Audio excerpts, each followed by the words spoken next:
Saved, Part 2. 2 or 3 children usually sat in the front seat with Mrs. Baker. She was a round woman, extremely so, and the children seated next to her had to be small. There could be 4 or 5 in the middle seat and 4 or 5 in the very back. It was possible to fit as many as 14 people in her station wagon. The back seat was the most fun because there you could look directly into the eyes of the people in the cars behind you and make funny faces at them. And when a truck passed, oh boy, everybody would stick their arms out the window and signal for the truck to blow its horn. Grover Street was a 1-block dead-end street that finished just before the river in one of the undesirable parts of town. In fact, there were half a dozen streets that ended just before the river in that section. Nowadays, this would be considered prime property for luxury housing, but back then, these streets housed mostly lower to lower middle class blacks with a couple of poor whites thrown in the mix now and then. Everyone was in the same financial boat except for a couple of families. The Fieldings lived at the top of the hill on the corner of Grove and Fairmount. They had an almost famous son who played guitar with an almost famous rock band that fronted for a famous rock band for a short while. Many of the Fieldings' other children became men and women who remained living in the home, and as their own children were born, they raised them there as well.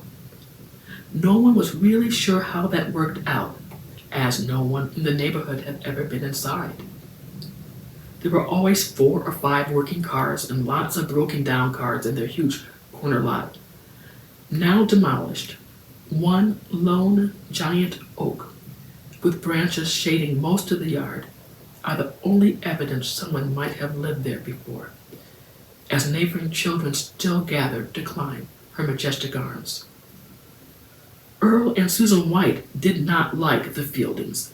They lived 1 block up on Fairmount Street in Pontiac. Mr. White was a TV newscaster in the big city. They eventually moved to the good side of the town into a big, beautiful house with pillars and fancy windows. That side of town was all white except for 1 or 2 light-skinned black families and 1 or 2 Hispanic families.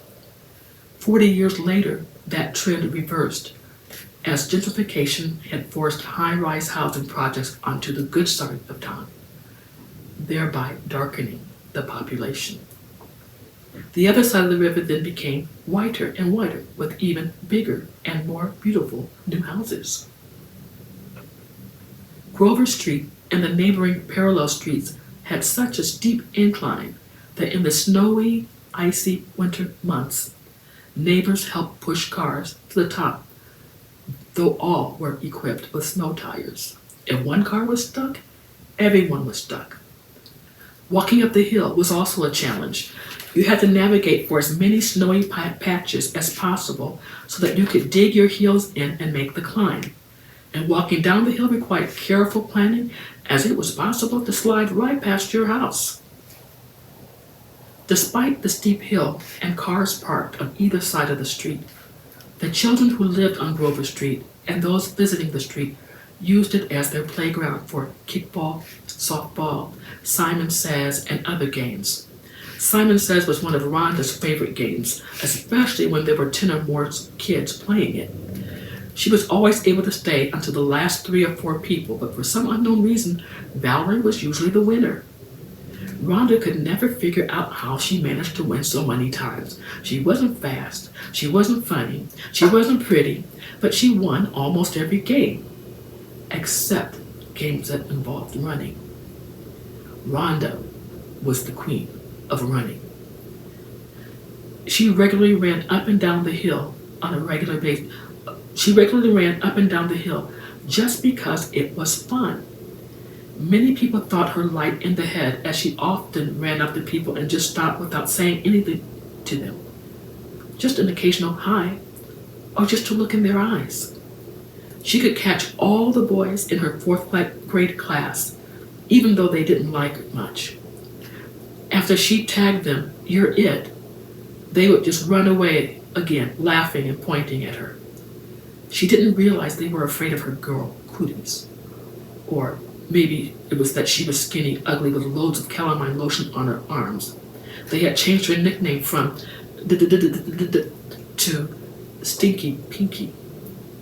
They laughed and ran away because it took an eternity for her to get her words out. But when Rhonda was running, she didn't think about the way she was treated. She didn't care about anything else.